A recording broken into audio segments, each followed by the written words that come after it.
number 6 is CTE building update presentation by Mr. Boland. Item 7 is an action item for our consent agenda. Item number 8 is a public hearing for the amendment of the 24-25 maintenance and operations budget. Item 9 is a public hearing for the 25-26 maintenance and operations budget. Item 10 is review lunch fee pricing. Item 11 is a time for citizens' comments. Item 12 is an action item to approve the amended 24-25 maintenance and operations budget and adopt 25-26. Item number 13 is superintendent report.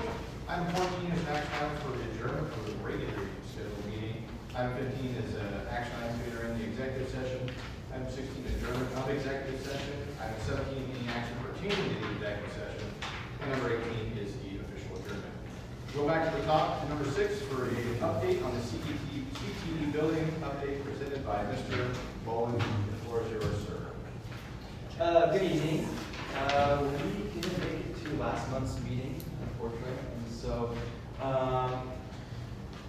lot of things have happened. I know it doesn't look like a whole lot, but in this phase of any project, walls go very quickly, and then all of the slow and meticulous items follow that. So, such as plumbing, electrical, HVAC, things like that. So about a month ago, 2 months ago, if you guys ever walked through, it probably looks the exact same. There's so much stuff happening behind the scenes that doesn't really look interesting to a whole lot of people.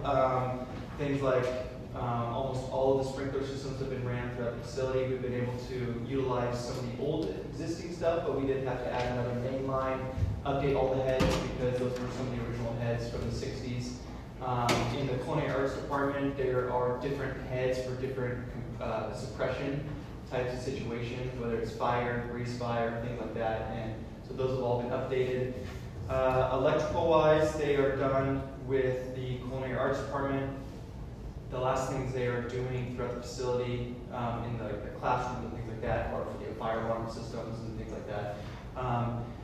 We will have installation going in, hopefully by next week, in the culinary arts department, and it'll just kind of domino effect into the rest of the facility. When we first started the project, the main focus was on the welding shop, just because we had gotten rid of Tyson's shop back at the high school. But since then, Glenn made it pretty clear that, nope, it is now the whole facility is a priority. So how we tackled that was we started in front of the building and worked our way back. And so culinary arts department will be finished first, and it'll just kind of go next phase, next phase, next phase. So that way we can have all the subs in there at one time, but they're not working on top of each other. So next week will be installation in the culinary arts department.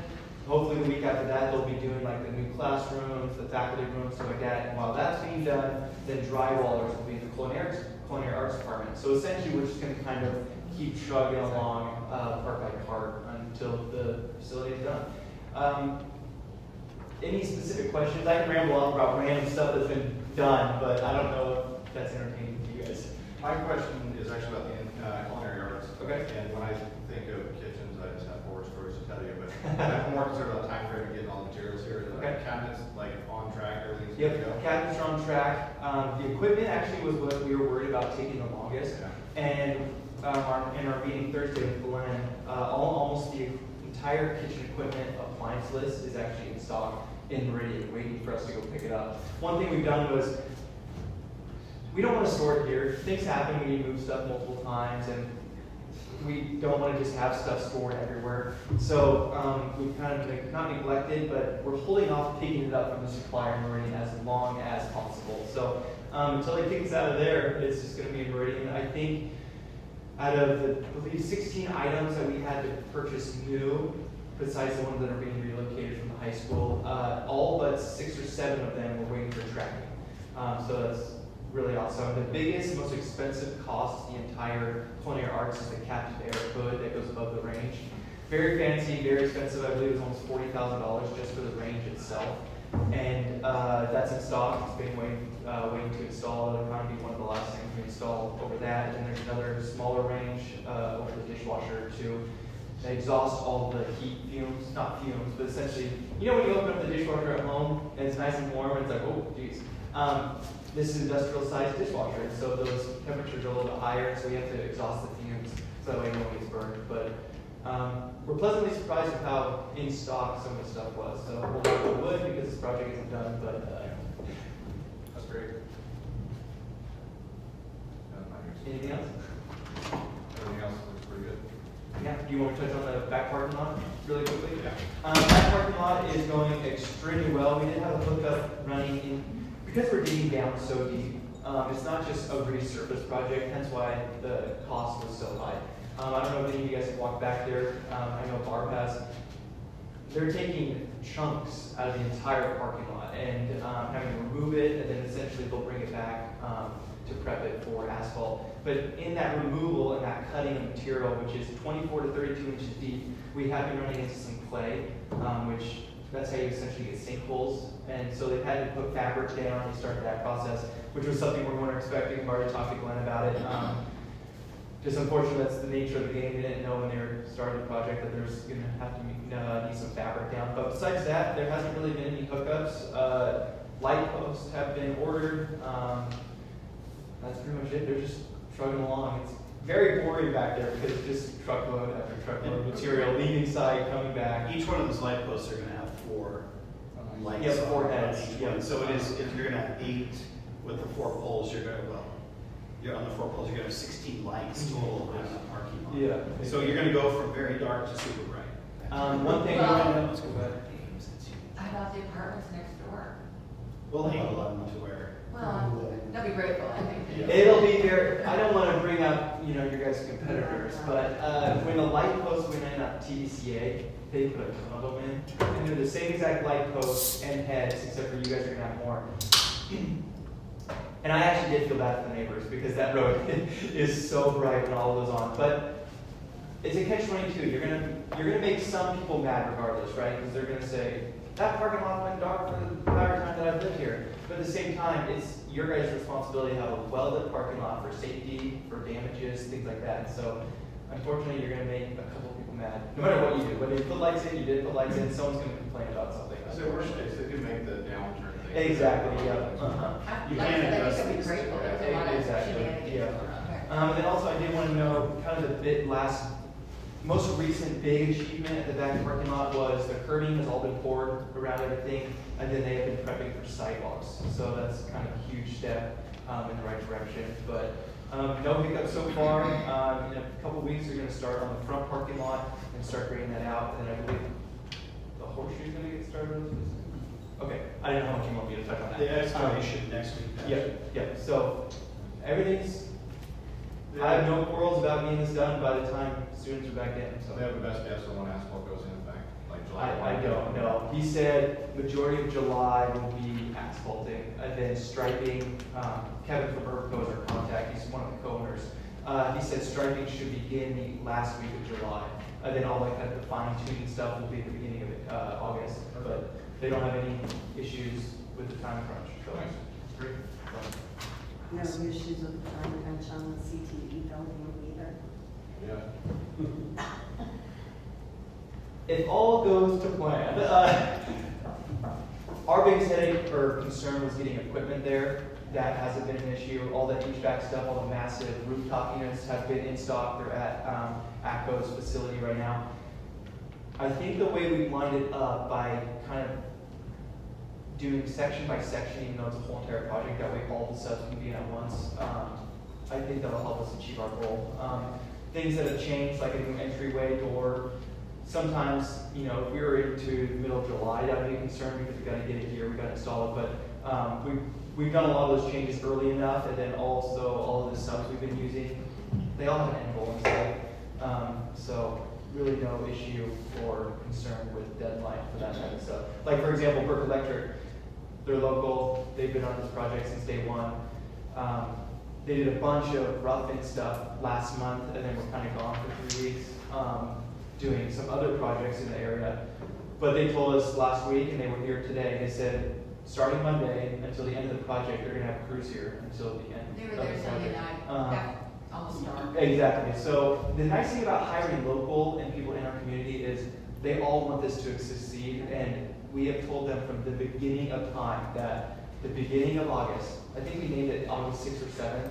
We kind of fiddled with all the start opening time, but we said this is our deadline, and everyone that took on the project knows that that is our deadline, and that helps because there's some things that we need, like the fire chiefs answer for, or something on the state. And so even other subs that aren't actually involved in that aspect are willing to make phone calls, they're willing to talk to another sub. So we all have an end goal in mind, and I think that's really optimal for a project like this. So, especially in such a tight window. Thank you for taking all the photos Yeah. and drawing. Yeah, it's It's crazy. fun. People love the drone, even though it's just Well, people it's digging drone, dirt. you know. Yeah, there's adult Tonka toys out there, right? People like to see it. So, yeah, stop them by whenever you guys want. It's pretty cool. See what your guys' money is on too. We're not gonna do that. Right. Yeah. Is that it? Glenn? Thank you. Yep, thank you very much. Awesome. Thank you. Excuse me, I have a long drive home, so I won't be with you. Thanks, guys. See you next month. All right. Item number 7 is the consent agenda. I want to point out one of these things is item number E, for emergency teachers contracts. I think Dr. Croft and Ms. Holcomb have done a fantastic job during the negotiations and got ahead of it, and we were able to close out very quickly. That is in there and very excited to be done. Any questions or anything before we move forward with the consent agenda? Seeing none, the floor is open. Mr. Chairman, Sure. I move that we approve the consent agenda as presented. We properly moved and seconded to approve the consent agenda as presented. All those in favor, please say aye. Aye. All opposed, same sign. Motion passes unanimously. On to item number 8, which is a public hearing for the amendment of the 24-25 maintenance of the budget, or operations budget. Yes, Jennifer.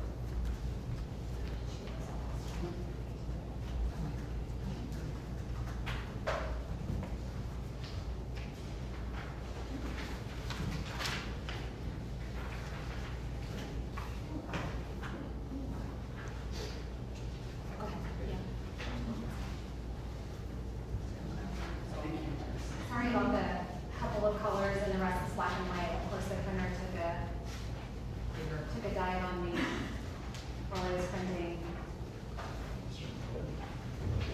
So go ahead and open to the second page. And the top piece here is what was published in the paper. And then the bottom one is the change that I made. The only change that was made to the published budget was I added in the transfer for the bus depreciation. So that was just a piece that I was gonna wait for our amended budget, and then I had a community member call and indicate that it probably should be, in this particular piece. So I added it, that's the only thing that's been changed.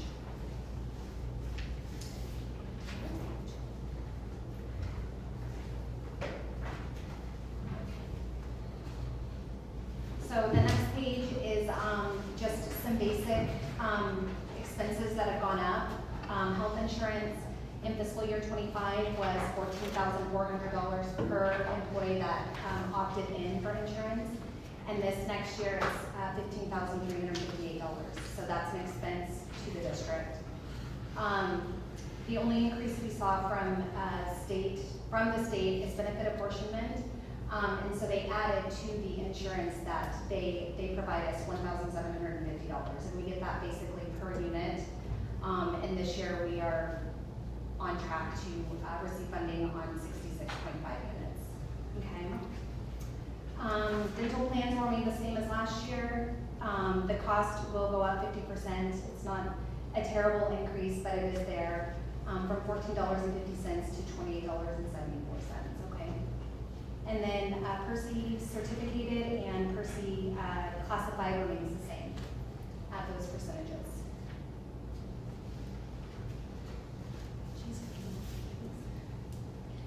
So the next page is the certified career ladder, and it's just basically a side-by-side of what we were paying out last year and what we were paying out this year. The state basically mandated this year that R1s, P1s, and AP1s, you have to pay them what the state indicates you have to pay. There's no getting around that. So R1s this year will have the luxury of making $8,752 more than they did last year. P1s is $3,002 and AP1s is $2,877. That's a huge increase, and so we tried to spread it across the board as best as we could, giving it's between $2,000 and $3,000 for every rung on the career ladder for this upcoming year.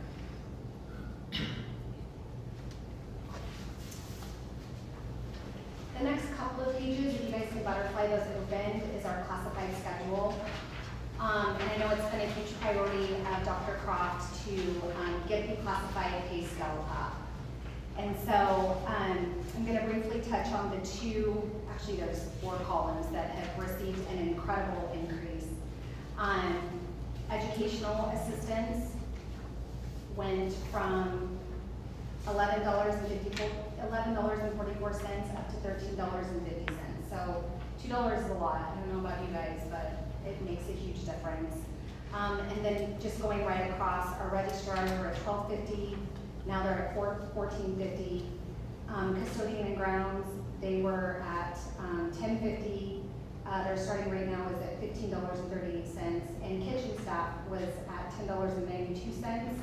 And we bumped them up as the first, 1 year of experience to $13.91.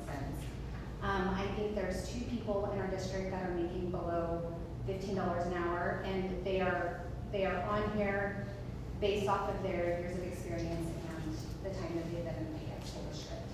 The average wage for our classified personnel in the district is over $17 an hour. Yes, yeah, it's gone up tremendously.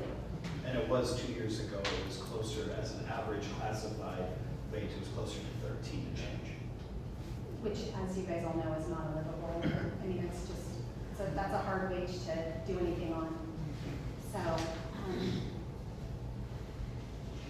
general fund expenditures, what we try to do is just kind of let the schools have their money and let them kind of do with it what they want to do. It's not up to us. I don't know the school's individual needs, okay? So we added $12,000 to the Payette High School supply account, and we added $7,000 to the McCain supply account. This money is basically at their discretion: uniforms, conferences, travel, anything over and above what we don't already cover. They can use this money to do those things. And then second to last, food service will not be adding to their deficit this year, and we'll be decreasing that deficit by between $10,000 and $15,000, which is huge. I know that Glenn has talked in depth about, about this, and the fact that we are running in the positive in the green this year is such a huge accomplishment for food service, Sandra, and Glenn, and everybody else who's just kind of jumped in and made extra strides to take on jobs that initially weren't theirs, but now they are, It's a $165,000 swing in 1 year. The previous 2 years, we lost approximately $150,000 per year in food service, which is most schools are breaking even. So that $15,000 is actually just going towards our past negative balance. Yes, it'll So go towards. we have a receivable of $300,000, now we get to put $15,000 to start over the next few years paying that off, essentially. And it took until about October to really work out the wiggles. I mean, we started out, salaries and benefits pretty high in September, and then each month we just had meetings with Sandra, and we just kept coming to the table and trying to figure things out. And I think we've got it to a good place. I feel like people are happy, and the part-time people are good, and the full-time people are, it's a win. And then the Payette High School scoreboard, which has been another topic. The high school has paid that down by $50,000, you guys.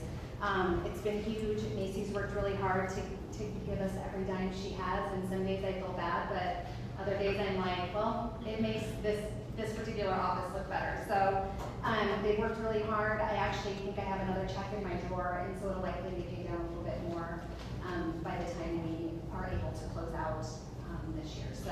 And to clarify too, because there's a misconception that they're, paid back the district, well, does the district have enough money? On our books, that was given as a loan. Yeah. So it's actually a receivable on our accounts. We don't actually have, we show that money was lent.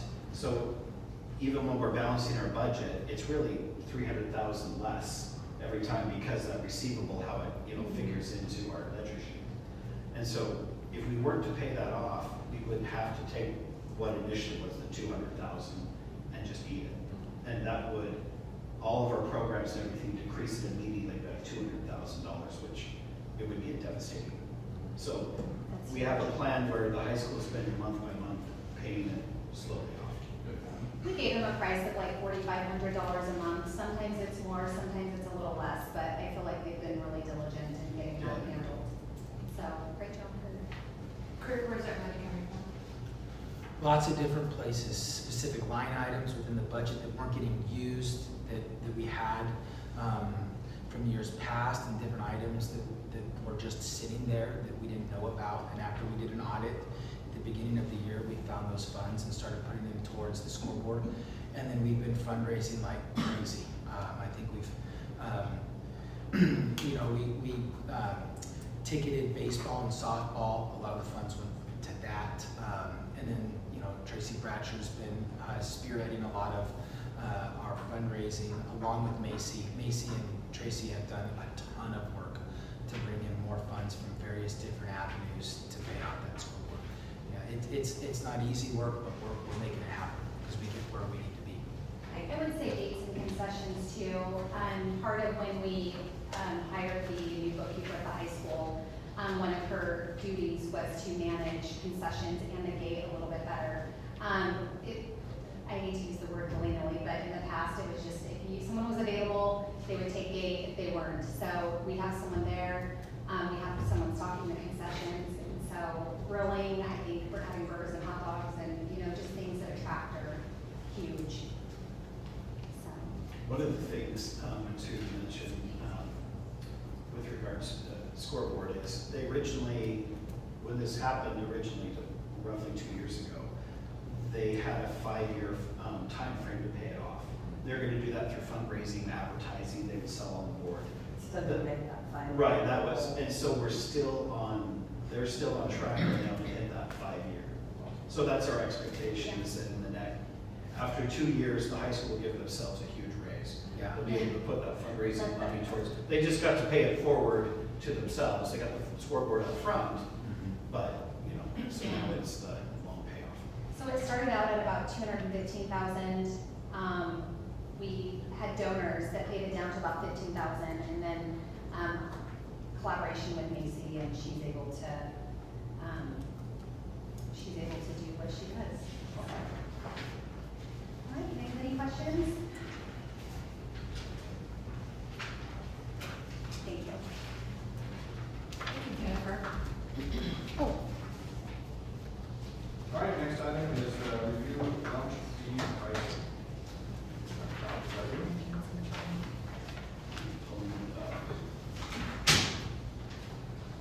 The lunch fees, Yes. it went up 10 cents.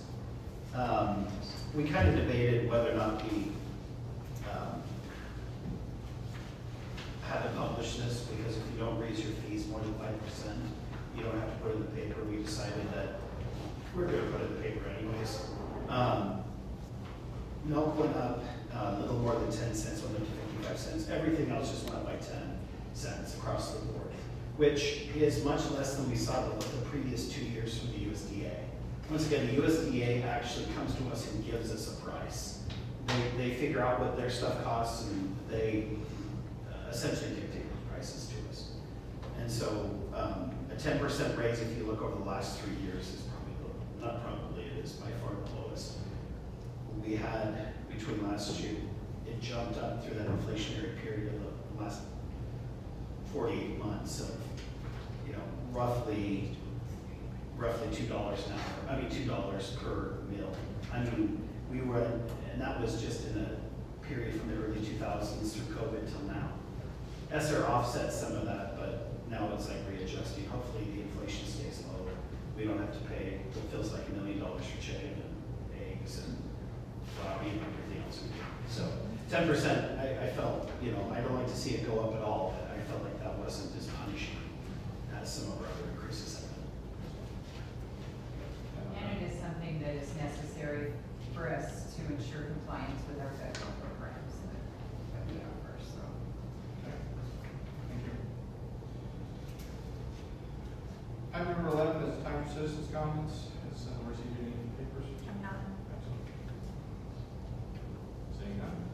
We'll move forward.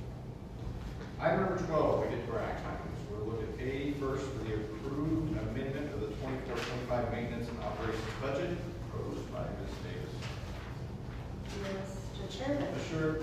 I move that we approve the amended 2024-2025 maintenance and operations budget as presented.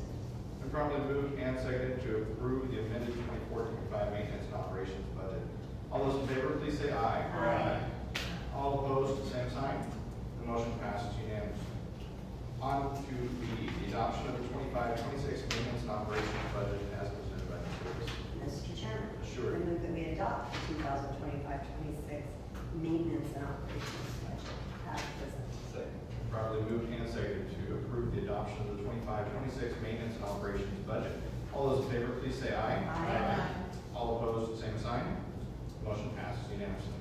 Item C is the approval of the lunch fees as presented by Dr. Croft. Assured. Mr. Chairman, I move that we approve the lunch fees as presented. Second.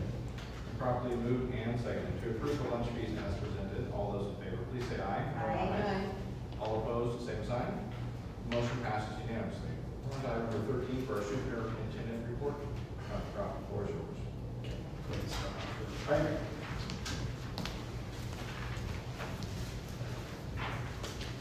We were able to begin May by celebrating 2 staff members that were recognized by the rest of the staff as those pirates who have gone above and beyond and show what it's like to be a true pirate. They get back more than they take. And that was Brenda McKinney, she's one of our classified staff, and Michelle Stillman earned it for our certified staff. We also had a student hero of the month. 3rd grader Will Doss was following one of our staff members out. She had fallen, and it was a pretty bad fall. Like, I went back and watched the video and saw anything I could take back out of my eyes. But he didn't even hesitate. He ran straight to her, got help for her within just seconds. So I think it was the Veterans and American Legion Hall came and presented a hero award for him. So we're really proud of Will. And he got creative champions today as well. A great kid. Came from Brooklyn because he likes to pay it better. We also had a Veterans Day program. The American Legion Hall and veterans came and did a big presentation for us. One of the things I'm proud of is we had a future Little Pirates class of 2038 signing day. We had 50 4 almost 5-year-olds come and sign on as future kindergartners, and they'll be here in the fall. Another thing I'm proud of is our kindergarten to graduation time machine, and I don't know if you have seen it on Living in the News. It's got, we just checked, Cody told me 339 views of the video, and 339,000. yeah, 330, sorry. That's a big difference. Yeah. That's crazy. I was impressed with the first number. I was like, Yeah. Right, yeah, I know half of those are probably mine, but that's okay. The little ones went in on one side of the time machine, big ones came out. And I got to give it to those seniors. They just adored those little kindergartners. They took them under their wing, and we did a gift exchange. Lori got T-shirts round up and keychains, and so it was a really, really fun event to culminate those seniors. We also, another fun thing we had was a staff and political costume race. That finally came off. The gingerbread man won 2nd place, and the 1st place was a dinosaur. So that was really fun to watch. And the kids just, they cheered. It was great. It was loud to hear those little ones just cheer on their staff members. We were also fortunate to have local Payette businesses donate some money to bring in a 60-foot bounce house. So that was, we had that up in PE for the last week of school. Kids loved that. They've also visited the fire station, the courthouse, library, swimming pool. We had a lot to do that last week of school. One thing that we did as a whole school is go to the high school and watch a movie on the big screen, and that was fun. We made 500 bags of popcorn. It was pretty cool. One thing I'm really proud of, we had 3 teachers who were graduates of PHS 2020, and they came back to teach at the primary school this year. So it just goes to attest that Payette's where people want to be. We've spent a lot of time building our culture in our community, and it's just one thing I'm super proud of. The work hasn't stopped. I went today to train on the new rollout for our state reading test, the IRI, so that'll be a new thing for us when we come back in the fall. And a couple of us went to the Idaho Future School just to kind of see some of their strategies and been working on some things for next year. Any questions? No, thank you very much. Thanks. Well, good evening, ladies and gentlemen. First and foremost, obviously tonight, my first, I almost said Payette champion. I was overwhelmed. It was awesome. The people, the students, just a smiles on their faces. I think it's a great thing. I don't have any new data, but I do want to reiterate three things if I could quickly. The 8th grade farewell went outstanding. We got great feedback from parents, and but we saw some things that we need to tweak for next year, and we're going to get after that. And number two, if I could, we're in the middle of updating / modifying our handbook. I'll be ready to brief that next month. We're streamlining it. We're raising the standard. We're making it more user-friendly because right now it's all over the shop group, if you will. We're fixing that. And last but not least, based off of Dr. Croft's guidance, we've leveled all of our 7th and 8th grade classes. So next year, everybody will be on an A, B, or C as they travel during their different hours in the school. And 5th and 6th grade, homeroom's already assigned. If we had to start today, we could. We need a lot of work, but we could start today for next fall. But we're moving in the right direction for 9 June 2025 before next fall. Subject to your questions. Thank you. Appreciate it. Thank you. Nice job, sir. Good evening. Well, since the last time we met, we made it through graduation. We're going to need a lot more chairs next year and more programs. But it went well. It was definitely a lot of controlled chaos to come to a really good event that the community is clearly really buying into. And we definitely want to make sure that we can accommodate them next year. So we've already started. We debriefed the next week and already have a rolling agenda of what we need to do moving forward to make sure that we can accommodate that amount of people and the different things that we need to make sure are better for next year. So, like Leslie said, our senior week went really well. We did the walk the halls where we went through each school, which is always really fun. The kids love that. Then we did the thing with the kindergartners. Our kids loved that. I was actually really nervous because I didn't know how it was going to be, and Lori did a really good job, Leslie, of organizing it. And I just kind of stood back and watched, so it was pretty nice. You know? But it was amazing. Our kids absolutely loved it. We've already started some of the progress on working towards next year.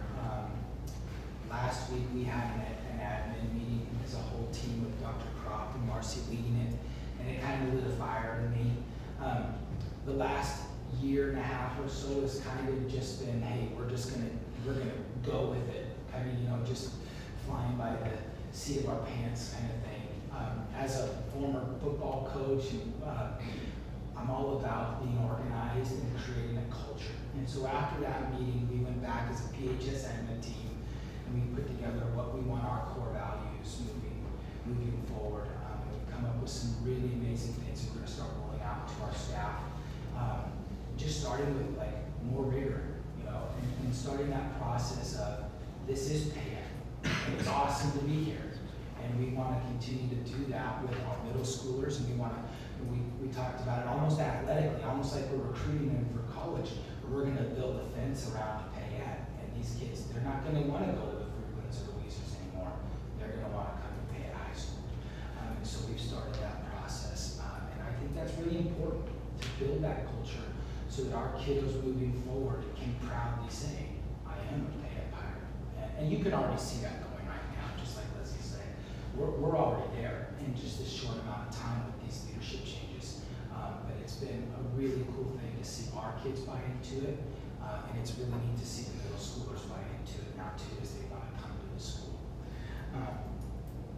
Another aspect that we're working on, we're gonna create within our schedule an intervention time slot that's specific for interventions and avenues of getting our kids the most help that they can for the classes that they might be struggling with. So we're gonna put into place what's called an RTI scheduler.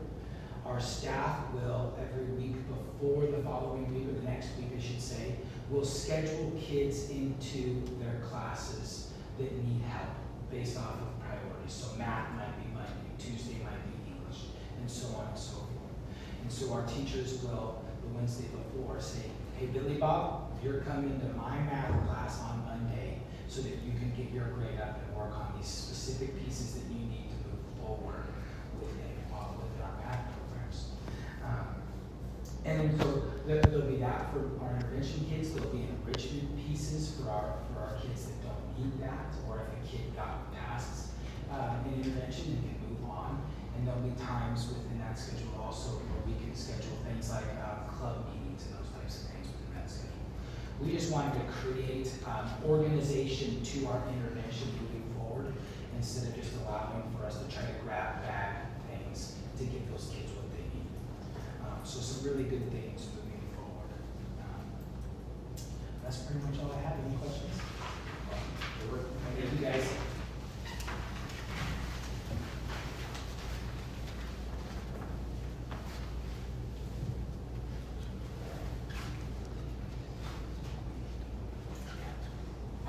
So we wrapped up the year, and we ended up with about, we had 24 kids, seniors this year, and 21 of them we were able to get to graduate. And I really have to thank both Kurt and Ken for their support this year.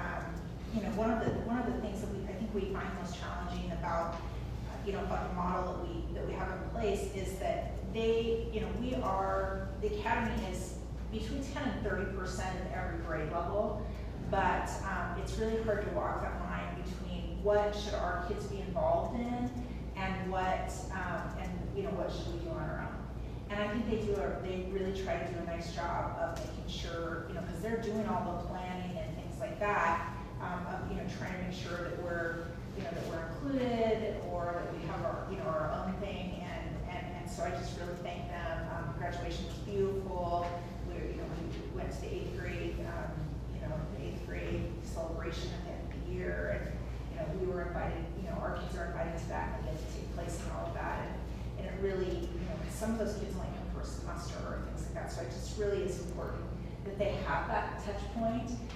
One of the things that we did decide to do on our own this year was we did decide to do our own yearbook, because our kids have their own memories, and with that high school include them in the senior slideshow. So walking that navigation line is really, really important, and Kurt has graciously offered that next year Amy will be part of their morning or their weekly administration meeting, so that we can have those touch points and things like that. And so I just think that's really important that as we go forward with that communication. But we did get 21 of the seniors.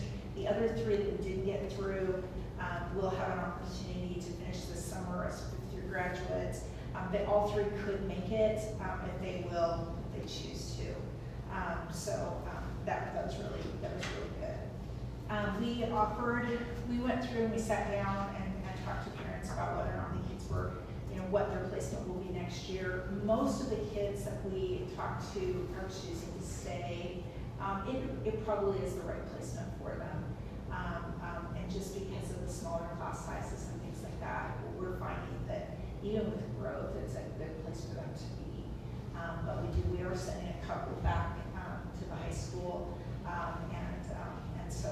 but we're looking forward to keeping that size as big as it was, just to provide that extra support to certain students.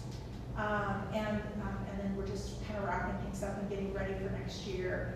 One of the things that we're hoping to do this summer, in addition to getting ready. We did finish the year with a 7% increase in our ADA over last year, which is really exciting. And we had a really good ADA last year, and to finish it at 9% for the year is incredible for an alternative school.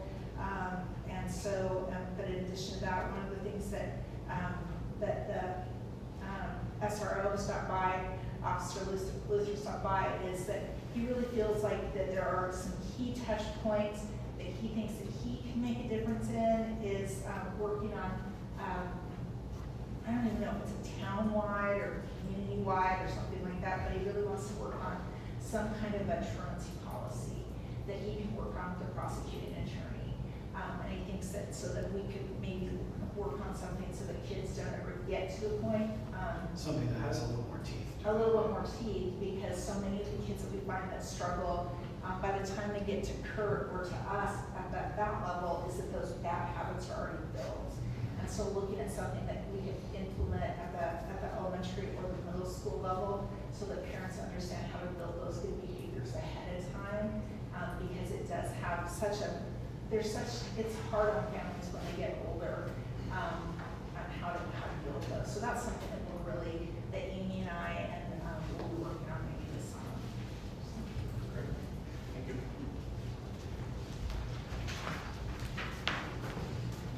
Hello, everyone.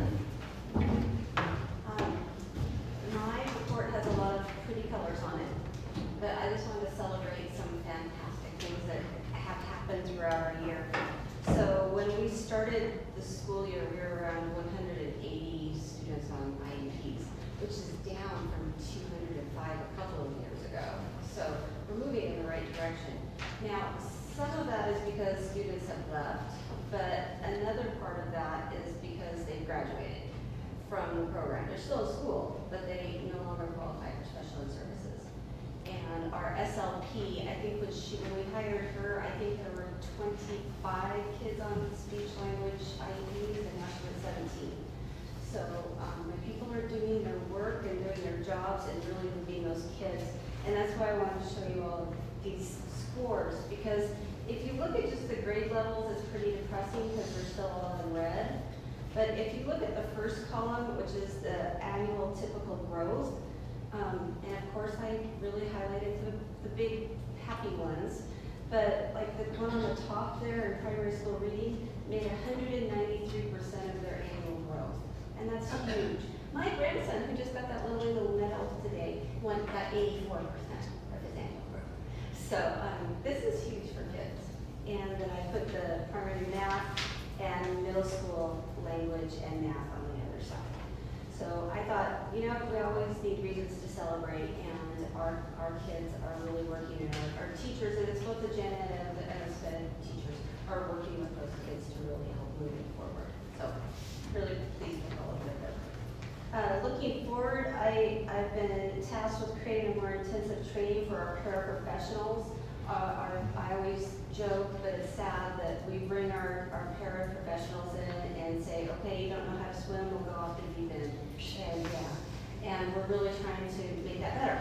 And so I attached the TLC ERR, which is Therapeutic Learning Centers and Extended Resource Room, para-training idea I've come up with.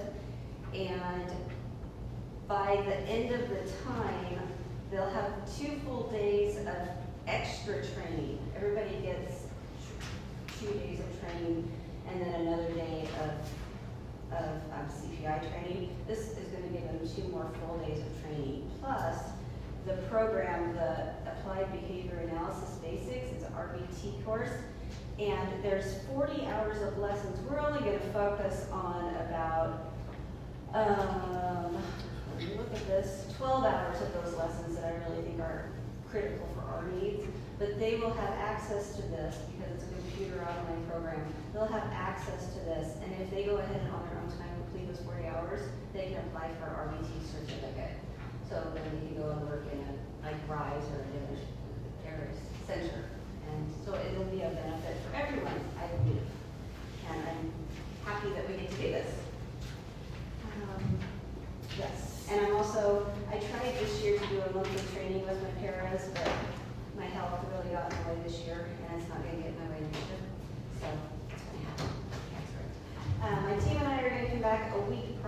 the gen ed staff, and we're doing that because we have a lot of training to go over.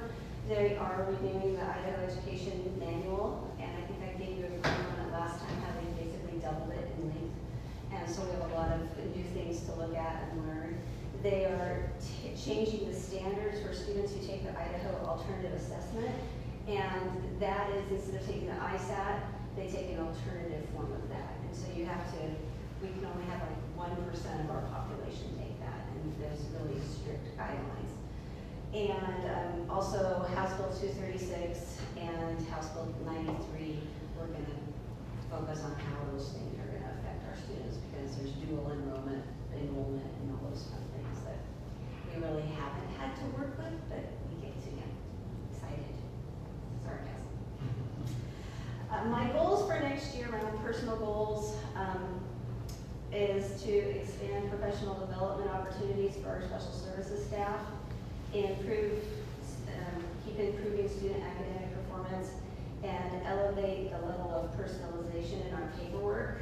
So it's an individualized education plan, and so often the teachers get overwhelmed that you kind of copy and paste, and I really want to work on having them individualize it more.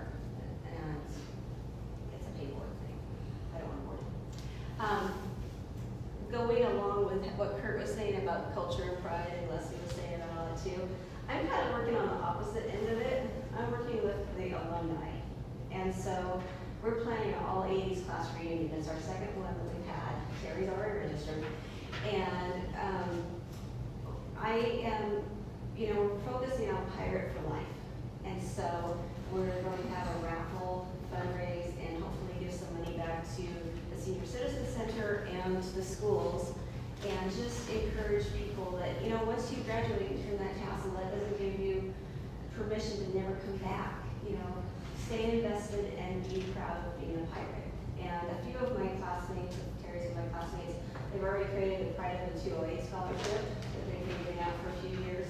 And so I just see great opportunity to harness those alumni and really move forward.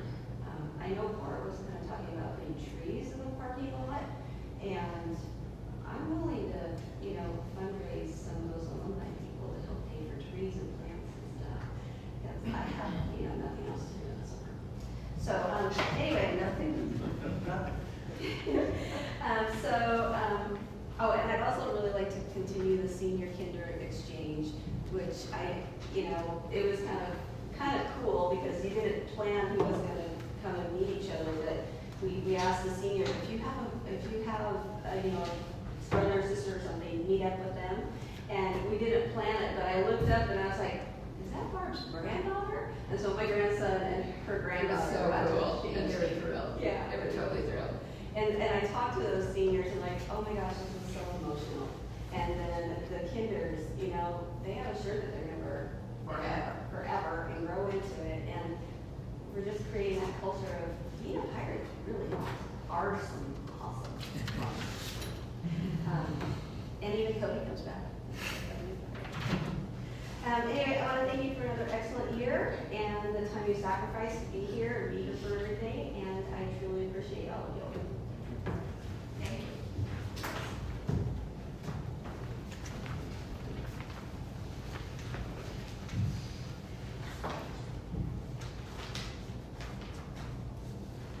It is in greater than 12.1 this time.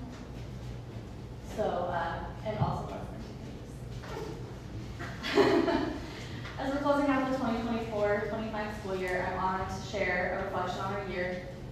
We had some wonderful growth, a lot of collective effort, and some meaningful progress in support of learners across the district. This year marked a continued and focused commitment on instructional improvement across all of our school buildings. Through intentional professional learning, collaborative planning, and use of data to inform our instructional decisions, our educators have been working tirelessly to meet the needs of every single learner. We've worked to strengthen core instruction, expand access to our support systems. Kurt discussed, in particular, some of the things the high school is going to be working towards to make sure that even our secondary students are getting access to high levels of instructional support when they need it. And really to align our curriculum and assessment practices throughout the year to promote excellence across our academic systems. This work and every single area of growth that we've made this year are a direct result of the dedication and professionalism of teachers, staff, and site leaders, each of whom played a critical role in creating an environment where our learners can thrive. As we're celebrating School Board Appreciation Month, I want to extend my deepest gratitude to each and every one of you. The leadership, the vision, the commitment that you've all put into our schools has been a tremendous foundation, especially this year, and one that all of the successes that we've accomplished have been built upon. Your support of our instructional initiatives, the investments that we've been able to make in our professional development programs, and an unwavering focus that we've been able to have on our student outcomes is tremendous and comes about because of the work that you have done. It's made a lasting impact on the lives of our learners, our staff, and the families of every community member in this district. Thank you for championing the district's mission and vision, and for the countless hours that you all give in service to our schools, our staff, and our community. It is a privilege to work in this district with such amazing educators, some tremendously dedicated staff members across all of our departments, and an amazing board who really does listen and support all of the work that we do. So I wish each of you a summer season filled with pride for everything we've accomplished this year so far, and excitement for what lies ahead, and lots of recognition. Any questions? Okay, real quick. If you go to our website and you look at jobs that we have posted, right now we have 0 external teaching positions listed or internal. In other words, we have no certified teaching positions. I mean, we've even had people reach out to the office. We say, hey, we'll put you on the list, but we don't have anything right now. There's no positions, which is wonderful for a superintendent in a school board. It's a great place to be in June. Going in. So, and then most of the positions listed are assistant coaching positions that pretty common you see every year. Some of our even head coach have recently been filled. So we're looking strong going into this next year. We don't have any emergency authorizations we're doing. None this year. A couple alts, but those are usually they're certified in one area and they're getting certified. They're parlaying that into another certification, which is very different than just taking someone that has 0 educational experience, basically crowning them a teacher, which is what an emergency is, emergency authorization. So we have none of those right now, which is wonderful. It was on our consent agenda, the pay scale for coaches. We raised that less than a year ago, and we bumped some of those categories up significantly. Our cheer coach was working all year for $1,000, so we moved that up to be equal to a football coach.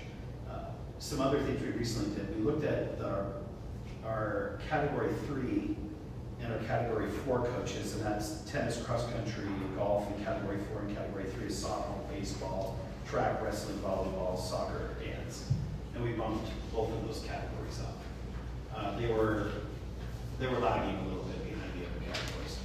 And then we increased assistant coaches at both the middle school and high school, and increased our middle school coaches, head coaches as well. So there's been we're trying to catch up. We're a little ways behind some of our neighboring school districts. We're trying to catch up. So as we find availability to do that, we're inching closer. So I feel better about this one than I have what I saw at least a year and a half ago. Ninja Obstacle Course is going up in early July at McCain, and it's going at that cul-de-sac right behind the building. It's going to be built, they've leveled a little bit of land, so it's right behind the school.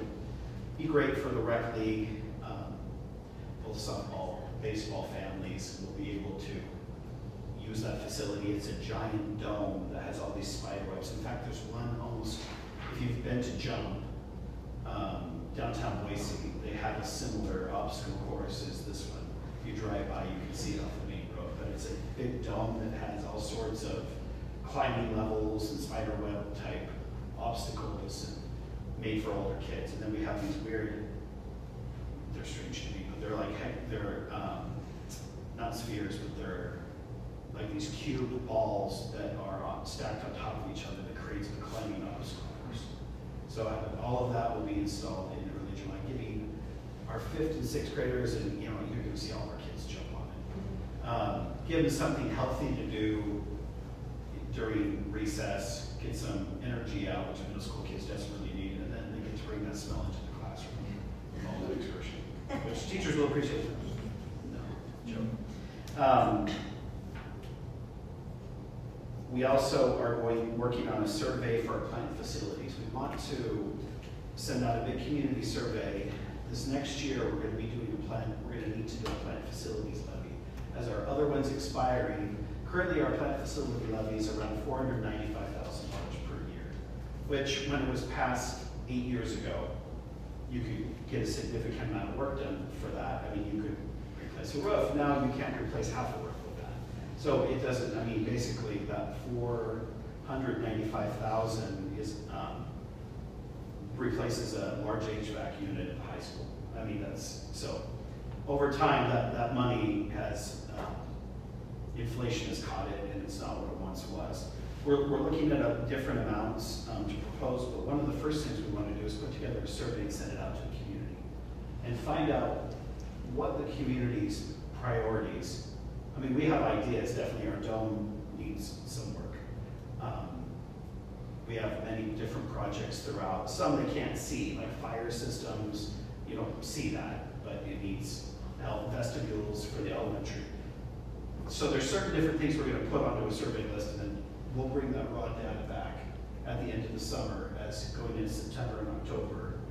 Hopefully we put together a year 1, year 2, do a 10-year plant facility levy, have it really spelled out, and then go to the public with it and show them what we want the money for, what each year we want to do with the money. But I think we could, with a good plant facility levy, and by trying to up that amount, we didn't have anything this year, so there's no supplemental, or we have the plant facility currently on the books, but it's one of the first years in a while we haven't had a supplemental levy, so people should have seen a slight tax decrease this year. So looking to going into next year, doing a plant facilities would allow us to bring all of our facilities over the next 10 years up to the level they need to be at, and that's exciting. We've made great progress, but there's still quite a bit more.